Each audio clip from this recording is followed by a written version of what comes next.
Hi, నేను మీ జావేద్. ఈరోజు Saturday episode complete అయింది. అండ్ సాటర్డే ఎపిసోడ్ నేను ఫుల్‌గా చూశాను. అండ్ డీటెయిల్‌గా పాయింట్స్‌ని కూడా కలెక్ట్ చేశాను. దీంట్లో 'బిగ్ బాస్‌లో' ఈరోజు సాటర్డే షోలో నాగార్జున గారు ఎంటర్ అయిన తర్వాత స్పెసిఫిక్‌గా హౌస్‌మేట్స్ యొక్క గొడవల గురించి డీటెయిలింగ్ చేశారు. అండ్ ఆల్సో దాన్ని రిసాల్వ్ చేసి సార్ట్ ఔట్ కూడా చేశారు. కొన్ని సార్ట్ ఔట్ చేశారు. కొన్ని కొన్ని ఫుల్ స్టాప్ పెట్టేశారు కొన్ని వాటికి. కన్విన్స్ కూడా చేయించారు. అండ్ వాళ్ళు అనుకున్న దానికి రిజల్ట్స్ కూడా వాళ్ళు అనుకున్న దానికి రిజల్ట్స్ ఫెయిల్ అని కూడా చెప్పారు యాక్చువల్‌గా. దీంట్లోనే భాగంగానే నాగార్జున గారు ఫస్ట్ ఫ్లోరా సైని అండ్ సంజనాని పిలిచారు. సంజన ఫ్లోరా సైని గారిని ఫ్రీ బోర్డ్ అనే ఒక మాట అన్నారు. ఆ ఫ్రీ బోర్డ్ అన్న మాటకి ఫ్లోరా సైని గారు చాలా బాధపడ్డారు. అండ్ ఆల్సో చాలా ఫీల్ అయ్యారు కూడా. దానికి నాగార్జున గారు చెప్పారు. ఏం చెప్పారంటే ఫ్రీ బోర్డ్ అనేది పెద్ద యాక్చువల్‌గా దానికి డిక్షనరీలో దానికి బ్యాడ్ అనే మీనింగే లేదు అసలు అని చెప్పారు. యాక్చువల్‌గా నిజంగా ఫ్రీ బోర్డ్ అనేది దాంట్లో అసలు ఏం బ్యాడ్ వర్డ్ ఉంది? అసలు ఫ్రీ బోర్డ్ అనేది ఒక కామన్ వర్డ్. డైలీగా యూజ్ చేసుకునే వర్డే. అసలు ఈ ఫ్రీ బోర్డ్ అసలు ఎందుకొచ్చింది? ఎక్కడ యూజ్ చేశారు సంజన గారు? అని మాట్లాడుకుంటే స్టార్టింగ్‌లోనే సీజన్ స్టార్ట్ అయిన వెంటనే హౌస్‌మేట్స్ అందరూ హౌస్‌లోకి వెళ్ళిన తర్వాత ఒకళ్ళ గురించి ఒకళ్ళు తెలుసుకుంటూ ఉన్నారు. ఆ భాగంలోనే స్పెసిఫిక్‌గా మనీష్ గారు వాళ్ళొక సోఫా ఏరియాలో కూర్చొని అక్కడ కూర్చున్న వాళ్ళతో మ్యారిటల్ స్టేటస్ గురించి డిస్కస్ చేస్తున్నారు. అంటే మీకు మ్యారేజ్ అయిందా? మీకు మ్యారేజ్ అయిందా? ఇంకా సింగిలేనా మీరు? అనే మ్యాటర్‌లో డిస్కస్ చేసుకుంటూ ఫ్లోరా సైని దగ్గరికొస్తే, ఫ్లోరా సైని గారు నాకు కూడా మ్యారేజ్ అవ్వలేదు. నాకు అసలు మ్యారేజ్ అంటే ఇంట్రెస్ట్ లేదు. మ్యారేజ్ తర్వాత వచ్చే ఆ కాన్సిక్వెన్సెస్‌ని నేను ఫేస్ చేయలేదు. అందుకే నేను మ్యారేజ్ వద్దనుకుంటున్నాను. బట్ నేను ఒక స్ట్రాంగ్ రిలేషన్‌షిప్‌లో ఉన్నాను. బట్ మ్యారేజ్ చేసుకోను అని చెప్పారు. ఆమె ఆ మాటలు చెప్తున్న వెంటనే సంజన గారు సైడ్ నుంచి ఈమె ఫ్రీ బోర్డ్ అని చెప్పేశారు.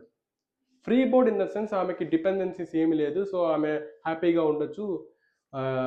ఇబ్బందులు ఏమీ లేకుండా అనే సెన్స్‌లో సంజన గారు ఆ మాట అంటే, బట్ దాన్ని ఫ్లోరా సైని గారు ఏ విధంగా తీసుకున్నారంటే, free board in the sense నేను ఆమె ఎందుకు ఆ వర్డ్ యూజ్ చేయాలి? నేను స్ట్రాంగ్ రిలేషన్‌లో ఉన్నాను అని కూడా స్పెసిఫిక్‌గా చెప్పాను కదా! In the sense free board in the sense అంటే ఆ రిలేషన్ నాకు నచ్చకపోతే నేను వేరే రిలేషన్‌లోకి వెళ్ళొచ్చు. లేకపోతే బ్రేక్ డౌన్ చేసేయొచ్చు. బ్రేకప్ చేసేయొచ్చు అని మీనింగ్ వస్తది. నేను స్పెసిఫిక్‌గా చెప్పాను కదా! నేను స్ట్రాంగ్ రిలేషన్‌లో ఉన్నానని చెప్పేసి. ఆమె ఫ్రీ బోర్డ్ అని ఎందుకు అంటారు అని చెప్పేసి ఆమె చాలా బాధపడడం జరిగింది. సో, ఆమె బాధపడుతుంది అని తెలుసుకున్న సంజన ఆమెకు సారీ కూడా చెప్పి దాన్ని సార్ట్ ఔట్ చేయడం కూడా జరిగింది. So, in that case free board అనేది బ్యాడ్ వర్డ్ కాదు అని చెప్పి నాగార్జున గారు ఫ్లోరాకి చెప్పారు. సో, ఫ్లోరా కూడా కన్విన్స్ అయ్యారు. అండ్ ఆహ్, దానికి అక్కడ ఫుల్ స్టాప్ పడింది. తర్వాత ఫ్లోరా సైని గారు చాలా మాటలని చెప్పారు. చాలా మాటలు చెప్పారు సంజన మీద. యాక్చువల్‌గా సంజన ఆ మాటకి ఫ్రీ బోర్డ్ అని చెప్పిన వాటికి ఆమె బాధపడిన తర్వాత సారీ చెప్పింది. ఆ మాటని గుర్తుపెట్టుకొని సో, ఆమెకు ఓనర్స్ అందరూ డిస్కస్ చేసుకొని ఒక కాఫీయో, టీయో ఆమె ఎండ్ చేసుకున్నారు. ఓనర్స్‌ని ఐ మీన్ వాళ్ళిచ్చిన టాస్క్ ఏదైనా స్కిట్ ఏమైనా చేసి ఎండ్ చేసుకుంటే ఈమె స్పెసిఫిక్‌గా వెళ్లి ఫ్లోరా సైని గారికి టీ ఇవ్వద్దు, కాఫీ ఇవ్వద్దు అని చెప్పారు. అది మనం లాస్ట్ వీక్‌లో కూడా చూసాము. కానీ ఈమె సంజన గారు నేను అలా చేయలేదు. నేను అలా ఎందుకంటాను నేను హౌస్‌మేట్స్‌కి ఫ్లోరా సైని కూడా వన్ ఆఫ్ ద హౌస్‌మేట్ లాగానే నేను కాఫీ ఇస్తారంటే ఎందుకు వద్దంటాను అని చెప్పడం జరిగింది. బట్ ఇన్ ద సెన్స్ ఆమె పాయింట్ ఆఫ్ వ్యూలో ఆమె అది మనసులో పెట్టుకొని ఆమె ఆ రోజు కాఫీ ఇయ్యొద్దు అని చెప్పి స్పెసిఫిక్‌గా కూడా చెప్పారు. అది మనకి తెలుసు యాక్చువల్‌గా మనం లాస్ట్ వీక్‌లో ఈ వీక్‌లో చూస్తున్నాం. తర్వాత ఫ్లోరా సైని గారు సంజన ఏమన్నారంటే, ఫ్లోరా సైని గారు నా గురించి వేరే వాళ్ళ దగ్గర బ్యాక్ బిచ్ చేశారు అని చెప్పారు. For example 'Priya' and 'Sreeja' దగ్గర. బ్యాక్ బిచ్ అంటే మీనింగ్ ఏంటంటే, ఒకళ్ళ గురించి వేరే వాళ్ళ దగ్గర విమర్శించడం. వాళ్ళ గురించి డిస్కస్ చేయడం అండ్ విమర్శించడం అనే మీనింగ్ వస్తుంది. బట్ బ్యాక్ బిచ్ అనేది బ్యాడ్ వర్డ్ కాదు యాక్చువల్‌గా. సో, ఆమె ఏం చెప్పారంటే ఆమె ఫర్ ఎగ్జాంపుల్ ఆమె గురించి ఈమె బ్యాడ్‌గా చెప్పినట్టు వాళ్ళ దగ్గర దానికి బ్యాక్ బిచ్ అని వర్డ్ పెట్టేసి, పేరు పెట్టేసి, ఇలా చేశారు. నేను ఎంత బాధపడ్డాను. నాకు ఫోరా సైని గారు సారీ చెప్పారు. చెప్పలేదే అని చెప్పడం జరిగింది. సో, దాని గురించి నాగార్జున గారు డిస్కస్ చేసిన తర్వాత బ్యాక్ బిచ్ అనేది అసలు డిక్షనరీలో ఇప్పుడు ఫ్రీ బోర్డ్‌కి బ్యాడ్ వర్డ్ డిక్షనరీలో ఎలాగో లేదో మ బ్యాక్ బిచ్‌కి కూడా అలాగే డిక్షనరీలో బ్యాడ్ వర్డ్ లేదు అని చెప్పి దానికొక కన్క్లూజన్ పెట్టడం జరిగింది. తర్వాత ఫ్లోరా సైని గారు చెప్పిన తర్వాత ఫ్లోరా సైని గారు సంజనాకి సారీ చెప్పడం జరిగింది. అండ్ ఆల్సో అక్కడికి అది ఫుల్ స్టాప్ పడిపోయింది. సో, సంజన గారి, ఫ్లోరా గారి గొడవని నాగార్జున గారు బ్రేక్ డౌన్ చేసి దానికి ఒక కన్క్లూజన్ అని ఇచ్చేసి ఫుల్ స్టాప్ కూడా పెట్టేశారు. తర్వాత కంటెస్టెంట్ తనుజ దగ్గరికి వచ్చారు. తనుజకి ఇక్కడ అసలు తనుజకి ఆ వీడియో ఒక వీడియో చూపించారు తనుజది. అది చూస్తే చాలా పాపం అనిపించింది. House owners of the house వీళ్ళు చాలా ఎక్కువ చేశారు కామన్ పీపుల్ అని అనిపించింది. యాక్చువల్‌గా తనుజ గారు దగ్గర వచ్చిన గొడవ ఏంటంటే ఆలు కర్రీ గురించి. సో, హౌస్ ఓనర్స్ తనుజ గారికి ఆలుతో కర్రీ చేయమంటే ఆలుతో ఫ్రై చేయమన్నారు. బట్ తనుజ గారు ఆలుతో కర్రీ చేశారు అని చెప్పేసి, మేము చెప్పింది తనుజ గారు వినట్లేదు. ఆమె ఇష్టపూర్వకంగానే చేస్తున్నారు. మా మాటలు అసలు తీసుకోవట్లేదు. మేము చెప్పిన ఫుడ్ కూడా కుక్ చేయట్లేదు అని చెప్పారు. అసలు మ్యాటర్ ఏంటంటే తనుజ గారు ఆ ఆలుతో ఫ్రై చేద్దామని ఆ రెసిపీ చేస్తూ ఉన్నారు. ఆ రెసిపీ చేస్తుంటే మధ్యలో ఆమె స్టవ్ ఆఫ్ చేసి వేరే దగ్గరికెళ్లారు. అప్పుడు ఆ రెసిపీలో ఆయిల్ సంథింగ్ దాంట్లో వేసున్నారు. ఈ ప్రియా, పవన్ అక్కడికొచ్చేసి ఆలు ఆయిల్‌లోనే ఉంది. సో, అలాగే ఉంటే అది మెత్తబడిపోద్ది ఆలు అని చెప్పేసి దాంట్లో కార్న్ పౌడరో, వీట్ పౌడరో వేయడం జరిగింది. సో, అదేసిన తర్వాత ఆ డిష్ అసలు ఫెయిల్ అయిపోయింది. తర్వాత వచ్చిన తనుజ దాంట్లో ఆ పౌడర్‌ని చూసి ఇది ఇంకా ఫ్రైకి సెట్ అవ్వదు అని చెప్పేసి దాన్ని కర్రీ చేసేసారు. తర్వాత కర్రీ చేసిన తర్వాత శ్రీజ గారు అసలు ఒక పెద్ద సీనే క్రియేట్ చేశారు. మేము ఫ్రై చేయమంటే మీరు కర్రీ చేశారు. మేమంటే మీకు లెక్కలేదు. మీ ఇష్టంగానే చేస్తున్నారు. మేమేం చెప్పినా మీరు అసలు ఒక చెవితో విని, ఒక చెవిలో వదిలేసి మీకు నచ్చిందే మీరు చేస్తున్నారు అని చెప్పేసి తనుజ మీద విరుచుకుపడ్డారు. సో, దానికి తనుజ గారు చాలా ఫీల్ అయ్యారు. అసలు ఆహ్, ఒకరోజు మొత్తం ఆమె దాని మీదే ఆలోచిస్తూ కొంచెం లోన్లీగా కూడా ఫీల్ అయ్యారు. దాన్ని ఈరోజు నాగార్జున గారు ఆ క్లిప్ చూపించిన వెంటనే హౌస్ ఓనర్స్ అందరికీ కళ్ళు తెరుచుకున్నాయి. అది చూసి ప్రియా గారు, పవన్ గారు యాక్చువల్‌గా ఆ ఫుడ్ చెడిపోతే దాన్ని చూసిన వాళ్ళు కూడా ఏం చెప్పకుండా తనుజ మీద నెట్టేశారు ఫైనల్లీ. సో, ఈరోజు ఆ క్లిప్ చూపించిన వెంటనే తనుజకి చాలా ప్లస్ అయింది యాక్చువల్‌గా. తర్వాత దానికి అంతటితో ఫుల్ స్టాప్ పెట్టేసిన తర్వాత ఈ రీతూకి, తనుజకి కెప్టెన్సీ టాస్క్‌లో ఒక చిన్న రీతూకి దెబ్బ తగిలింది. ఈమె చెయ్యో, కాలో తగిలి. సో, దాని గురించి కూడా డిస్కస్ చేశారు. ఆ తగిలిన తర్వాత రీతు దాన్ని కొంచెం పర్సనల్‌గా తీసుకున్నారు. అండ్ తనుజాతో కొంచెం డిస్టెన్స్ అనేది మెయింటైన్ చేశారు. ఆమెతో మాట్లాడకుండా ఉండడం అలా మెయింటైన్ చేశారు. తర్వాత దాని గురించి కూడా నాగార్జున గారు డిస్కస్ చేసి, సో, తను అన్న మాట కావాలని అనలేదు. తను కావాలని అనలేదు అని చెప్పి దాన్ని కూడా ఒక ఫుల్ స్టాప్ పెట్టేశారు. సో, ఇది యాక్చువల్‌గా అది చిన్న గొడవే. బట్ ఇక్కడ రీతు దాన్ని పర్సనల్‌గా తీసుకున్నారు. ఆ తలకి తగిలిన దెబ్బ గురించి పర్సనల్‌గా తీసుకున్నారు. తనుజతో కూడా మాట్లాడడం జరగలేదు. సో, ఈ రోజు నుంచి దానికి ఫుల్ స్టాప్ పడిపోయింది. రేపటి నుంచి మళ్ళీ వీళ్ళు రివర్స్ బ్యాక్ అయ్యి మళ్ళీ యాక్చువల్‌గా ఎలా ఫ్రెండ్స్‌గా ఉన్నారో ఫస్ట్ నుంచి అలాగే వెళ్తారు అనుకుంటున్నాను. ఇంతటితో ఒక మ్యాటర్ అయితే ఇప్పుడు చెప్పే మ్యాటర్ నెక్స్ట్ లెవెల్‌లో ఉంటదసలు. ఇప్పుడు ఎందుకంటే ఆ పర్సన్ కూడా అలాంటి పర్సనే mask man Harish. Mask man హరీష్‌కి అండ్ ఇమాన్యుయల్‌కి ఒక చిన్న గొడవ జరిగింది. ఏంటంటే ఇమాన్యుయల్ గారు మాస్క్ మ్యాన్‌ని గుండు అంకుల్ అని చెప్పారనమాట.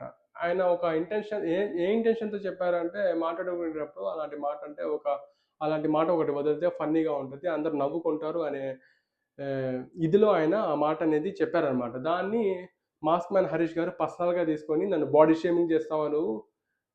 ఈ మాట అంటావా? అసలు నేను గుండె ఎందుకు చేపించుకున్నానో నీకు తెలుసా? నేను 'బిగ్ బాస్‌లో' గేమ్‌కి రావాలని ఎంత ఇంట్రెస్ట్ అగ్ని పరీక్షలో నేను ఇలా చేసుకున్నాను.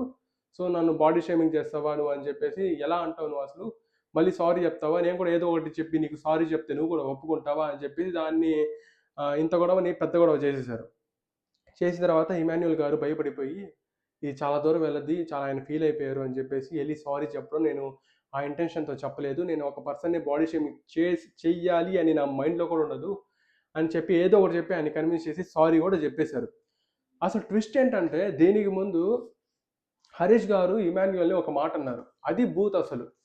అది ఏమన్నారంటే అక్కడ ఆ టేబుల్ దగ్గర ఒక టేబుల్‌లో కామనర్స్ కూర్చొనున్నారు. ఇంకో టేబుల్‌లో సెలబ్రిటీస్ కూర్చొనున్నారు. వాళ్ళకిచ్చిన ఫుడ్ తినేసిన తర్వాత వాళ్ళు నెక్స్ట్ టాస్క్ కోసం వెయిట్ చేస్తున్న సమయంలో కామెడీగా మనీష్ గారు ఆ టేబుల్ మీద ఒక ఫ్లవర్ ప్రియాని తీసుకోమని చెప్పి ఆ ఫ్లవర్ నువ్వు ఎవరికిస్తావు అని చెప్పంగానే ప్రియ కూడా కామెడీగా నేను ఇమాన్యుయల్‌కి ఇస్తాను అని చెప్పారు.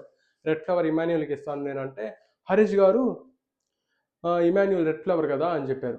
ఆయన చెప్పడం జరిగింది.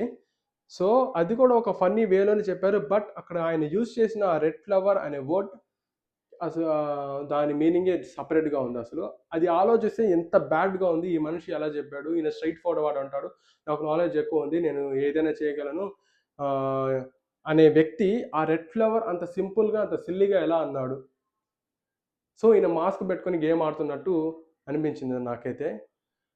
ఆ రెడ్ ఫ్లవర్ అన్న ఆ మాట అనడం చాలా తప్పు. సో, ఆయన కూడా ఆ వీడియో చూపించిన తర్వాతే రియలైజ్ అయిపోయి నేను చెప్పింది చాలా తప్పు అని చెప్పేసి దాన్ని ఒప్పుకొని సారీ చెప్పారు. సో, మాస్క్ మ్యాన్ మళ్ళీ mask man is always a mask man. Is very straight forward. ఆయన చేసిన తప్పుని అప్పటికప్పుడే ఆయన దానికి సారీ చెప్పి దానికి ఫుల్ స్టాప్ పెట్టుకుంటారు. చేసింది తప్పు అని చెప్పేసి. అక్కడ నాకు మాస్క్ మ్యాన్ బిహేవియర్ అనేది చాలా నచ్చింది యాక్చువల్‌గా చెప్పాలంటే. నెక్స్ట్ ఉండేసి ఇంకోటి జరిగింది. ఇదేం జరిగిందంటే ఒకరోజు ఇమాన్యుల్ తనుజ గారు మాట్లాడుకుంటుంటే హరీష్ గారు తనుజని ఏదో అంటే, సో, తనుజ ఏం మాట్లాడలేదు. సో, ఇమాన్యుల్ ఆ మధ్యలో వచ్చేసి, మీరు గాబట్టి మీరు అమ్మాయిలు గాబట్టి ఆయన ఏం చెప్పినా గాని మీరేం చెప్పలేకపోయారు. అదే మేమైతే ఆయనకి ఆన్సర్ ఇచ్చేసేవాళ్ళం అని చెప్పేసి అంటూ ఉన్నారు. తర్వాత అది హరీష్ గారు తెలుసుకున్న తర్వాత, హరీష్ గారికి, ప్రియాకి ఒక కమ్యూనికేషన్ జరుగుతూ ఉంది. ఒక కార్నర్‌లో. ఆయన చెప్తూ ఉన్నారు. ఆయన ఇంటెన్షనల్ అసలు ఆ ఇంటెన్షనల్ కాదు. అసలు అలాంటిది అలాంటి బిహేవియర్ ఉన్న పర్సనే కాదు. ఆయన ఏం చెప్పారంటే, "నేను ఎక్కువ అమ్మాయిలతోనే మాట్లాడతాను" అని అంటున్నారు. ఇందాక నేను ఇమాన్యుల్, భరణి అండ్ తనుజాతో మాట్లాడాను. వీళ్ళలో ఇద్దరు మేల్ పర్సన్స్ ఉన్నారు. ఒకటే ఫీమేల్ ఉన్నారు గదా! సో, అంటే నాకర్థమవుతుంది. ఇప్పుడు నేను ముగ్గురు అమ్మాయిలతో మాట్లాడాను అని అన్నారు. దీన్ని బ్రేక్ డౌన్ చేసి 2 సెంటెన్స్‌గా కన్వర్ట్ చేసి మాట్లాడుకుందాం. ఫస్ట్ ఏమన్నారు? నేను ఎక్కువ అమ్మాయిలతోనే మాట్లాడతాను అని అంటున్నారు అని చెప్పారు. దీనికి మీనింగ్ ఏంటంటే వీళ్ళు హరీష్ గారు ఎక్కువ అమ్మాయిలతోనే మాట్లాడుతున్నారు అన్న మీనింగ్. నెక్స్ట్ ఏంటంటే ఆ మాటకి ఆయనకి కొంచెం హర్ట్ అయ్యారు. హర్ట్ అయ్యి ఏం చెప్పారంటే అది మనకి ఆయన వేరే మాట చెప్పకపోయి వేరే మాట అన్నారు ఏమో అని నాకు పర్సనల్‌గా అనిపించింది యాక్చువల్లీ. ఎందుకంటే ఈయన హరీష్ గారు ఏమన్నారంటే అంటే నాకిప్పుడు అర్థమైంది. నేను ముగ్గురు అమ్మాయిలతో మాట్లాడాను. ఆప్ అంటే ఆ సెంటెన్స్‌కి పర్స్పెక్టివ్ వేరే. ఆయన ఏం పర్స్పెక్టివ్‌తో అనుకున్నాడో కానీ ఆ మాటల్లో మాత్రం వేరే విధంగా చెప్పాడు. సో, అక్కడ ఆయన బ్యాడ్ అయిపోయాడు యాక్చువల్‌గా. ఆ మాట యూజ్ చేయడమే వెరీ బ్యాడ్. ఒక ఇద్దరు మేల్ పర్సన్స్‌ని కూడా ఆయన ఫీమేల్ అనడం అది యాక్చువల్‌గా బ్యాడ్ అది. అక్కడ ఏం జరిగిందంటే అక్కడ ప్రియా గారు ఆ మాటలు వింటున్నారు. కానీ ప్రియా గారికి కూడా ఏమనిపించిందంటే అది తప్పు అనిపించేది యాక్చువల్‌గా. ఎందుకంటే ఆయన దాన్ని ఎక్స్‌ప్లెయిన్ చేస్తున్నారు. నన్ను ఇలా అన్నారు. అంటే నేను వీళ్ళతో మాట్లాడాను. వీళ్ళు కూడా అమ్మాయిలేనా అని చెప్తున్నారు. సో, ప్రియా గారికి కూడా అట్ దట్ టైమ్‌లో ఆమె కూడా అది బ్యాడ్ అని అనిపించలేదు యాక్చువల్‌గా. అండ్ ఆల్సో అదే డిస్కషన్ ఆయన రీతుతో కూడా చేస్తున్నారు. బట్ రీతుతో చేసిన క్లిప్ మాత్రం రిలీజ్ చేయలేదు. చూపించలేదు. అది గాని చూపించుంటే రెండిటిని మనం బ్యాలెన్స్ చేసుకుంటే ఈజీగా అర్థమైపోయేది మీనింగ్ మనకి.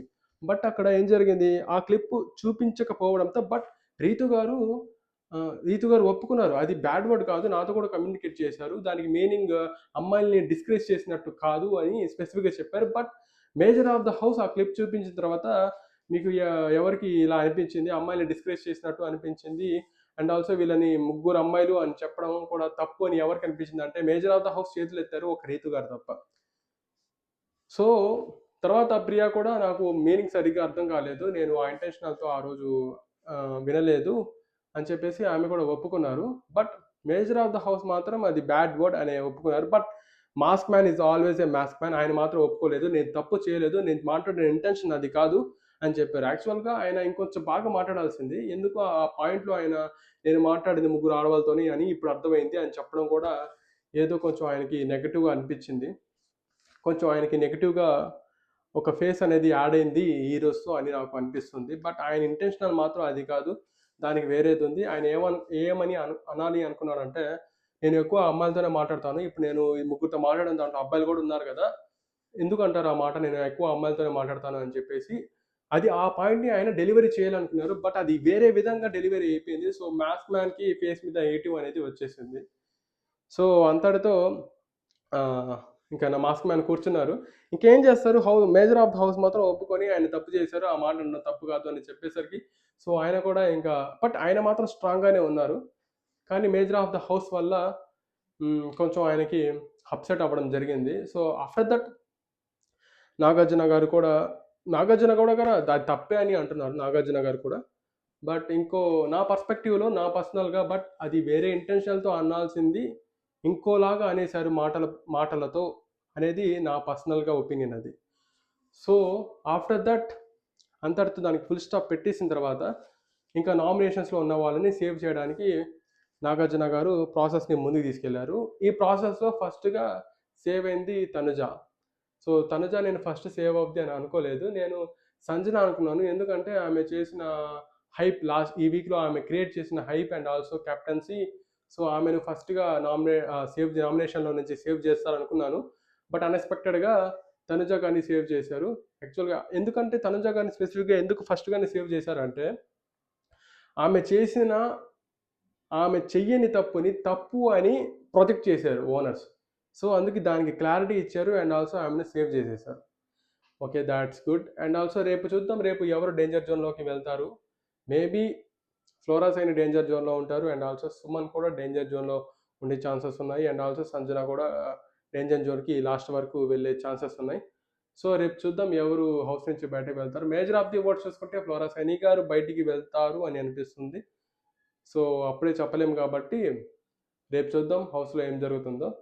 సో, ఇలాంటి నా ఒపీనియన్స్‌ని మీరు తెలుసుకోవాలంటే, రోజు నా వీడియోస్‌ని మీరు చూడాలనుకుంటే, నేను అప్‌లోడ్ చేసిన వెంటనే మీ మొబైల్ ఫోన్‌లోకి ఆ tablet or whatever it is మీకు నోటిఫికేషన్ రావాలి అంటే, మీరు ఫస్ట్ నా యూట్యూబ్ ఛానెల్‌ని సబ్స్క్రైబ్ చేసుకోవాలి. అండ్ బెల్ ఐకాన్‌ని ఎనేబుల్ చేసి ఉంచుకుంటే, మీకు నోటిఫికేషన్ అనేది ఆగకుండా వస్తూనే ఉంటాయి. అండ్ ఫాస్ట్‌గా కూడా వస్తూ ఉంటాయి.